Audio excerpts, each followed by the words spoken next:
ನಟ ದರ್ಶನ್ ಅವರ ಪತ್ನಿ ವಿಜಯಲಕ್ಷ್ಮಿ ಅವರು ಸೋಷಿಯಲ್ ಮೀಡಿಯಾದಲ್ಲಿ ಒಂದು ಪೋಸ್ಟ್ ಮಾಡಿದ್ರು.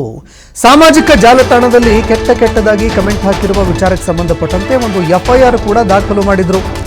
ಆದರೆ ಪೊಲೀಸ್ ಅಧಿಕಾರಿಗಳು ಈವರೆಗೂ ಕ್ರಮ ಕೈಗೊಂಡಿಲ್ಲ ಅಂತ ವಿಜಯಲಕ್ಷ್ಮಿ ಅವರು ಪೋಸ್ಟ್ ಮಾಡಿದ್ರು ಸಾಮಾಜಿಕ ಜಾಲತಾಣದಲ್ಲಿ.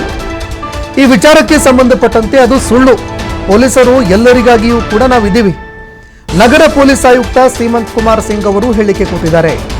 ಈ ಕೇಸ್ನಲ್ಲೂ ಅಷ್ಟೇ, ಬೇರೆ ಕೇಸ್ನಲ್ಲೂ ಕೂಡ ಅಷ್ಟೇ. CCB ಲೆವೆಲ್ನಲ್ಲಿ FIR ದಾಖಲು ಮಾಡಿದ್ದೀವಿ. DCP ಹಂತದಲ್ಲಿ ತನಿಖೆ ಆಗ್ತಾ ಇದೆ. ಪೊಲೀಸರು ಎಲ್ಲರಿಗೋಸ್ಕರ ಇದ್ದೀವಿ. ನಾವು ಪ್ರಕರಣ ದಾಖಲಾದ ಕೂಡಲೇ ಕ್ರಮ ತೆಗೆದುಕೊಳ್ತೀವಿ. ಕೆಲವು ಸಮಯದಲ್ಲಿ ತಕ್ಷಣ ಲೀಡ್ ಸಿಗೋದಿಲ್ಲ, ಅದು ಬಿಟ್ಟು ಬೇರೆ ಯಾವುದೇ ಉದ್ದೇಶ ಇಲ್ಲ. ಆ ರೀತಿ ಮಾಡಿದ್ರೆ ನಮ್ಮ ಅಧಿಕಾರಿಗಳ ಮೇಲೂ ಕೂಡ ಕ್ರಮ ಕೈಗೊಳ್ತೀವಿ. ಕಳೆದ ಬಾರಿ ಬಂದಾಗ ಭೇಟಿಯಾಗಿರಲಿಲ್ಲ, ಇವತ್ತು ಬಂದು ಪ್ರಕರಣ ಬಗ್ಗೆ ಹೇಳಿದ್ರು, ತನಿಖಾಧಿಕಾರಿಯನ್ನು ಕರೆದು ಮಾತನಾಡ್ತೀನಿ ಅಂತ ಹೇಳಿದ್ದಾರೆ.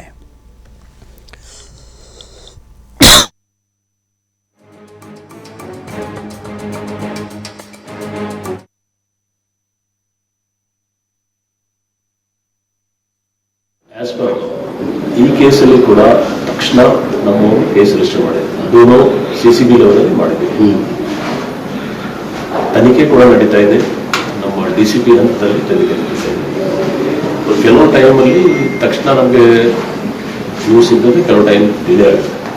ಅದು ಹೊರತುಪಡಿಸಿ ಬೇರೆ ಯಾವುದು ಉದ್ದೇಶ ಅಲ್ಲ. ಆ ಥರ ಇದ್ದರೆ ದಯವಿಟ್ಟು ನನ್ನ ಒಂದು ವಿನಂತಿ ಇದೆ, ಆ ಥರ ಯಾರು ಅವರು ಈ ಕೇಸ್ ಇರಲಿ ಅಥವಾ ಬೇರೆ ಯಾವುದು ಕೇಸ್ ಇರಲಿ, ಯಾವುದು ಕೇಸಲ್ಲಿ ಪೊಲೀಸ್ ಆ ಥರ ಮಾಡ್ಲಿಕ್ಕೆ ಸಾಧ್ಯನೇ ಇಲ್ಲ. ಅಂದರೆ ಯಾರು ಆ ಥರ ಮಾಡಿದ್ರೆ ಅವ್ರ ಮೇಲೆ ನಾವು ಕ್ರಮ ತಗೊಳ್ತೀವಿ, ನಮ್ಮ ಆಫೀಸರ್ನಲ್ಲಿ ಕ್ರಮ ತಗೊಳ್ತೀವಿ.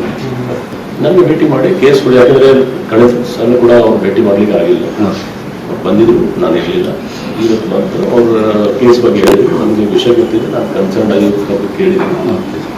ತನಿಖೆ ಬಗ್ಗೆ ಹೇಳಿದ್ರು. ಆ್ಯಸ್ ಪರ್ ಈ ಕೇಸಲ್ಲಿ ಕೂಡ ತಕ್ಷಣ ನಮ್ಮವರು ಕೇಸ್